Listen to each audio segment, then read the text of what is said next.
Hello guys, welcome back to our channel. So matter ఏంటంటే మనకి ఒక బిగ్గెస్ట్ ట్రేడ్ అనేది జరిగిందనమాట ఐపీఎల్లో. సో అదేంటంటే లక్నో క్యాప్టెన్ రిషబ్ పంత్ ఢిల్లీ క్యాపిటల్స్కి వచ్చాడనమాట. ఢిల్లీ క్యాపిటల్స్ వాళ్ళు తీసుకున్నారు రిషబ్ పంత్ని. సో నైస్, హ్యాపీ అనే చెప్పాలి ముందుగా. ఎందుకంటే రిషబ్ పంత్కి లక్నోలో ఉన్నప్పుడు కొంచెం ప్రెషర్ ఎక్కువ ఉందని నాకైతే అనిపించింది అనమాట. సో ఇప్పుడు హీ విల్ బీ బ్యాక్ అని నాకైతే అనిపిస్తుంది ఈ నెక్స్ట్ వచ్చే సీజన్లో. సో చాలా మంచిగా ఆడతాడని కూడా అనిపిస్తుంది. అండ్ ఎక్కువగా ప్రెషర్ పెట్టేవాళ్ళు లక్నో వాళ్ళు అని నాకైతే అర్థమైందనమాట.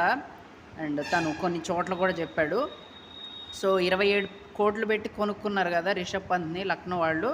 సో ఇప్పుడు 15 కోట్లతో ఢిల్లీకి అయితే వెళ్ళిపోతున్నాడు అనమాట, ఢిల్లీ క్యాపిటల్స్ టీంలోకి.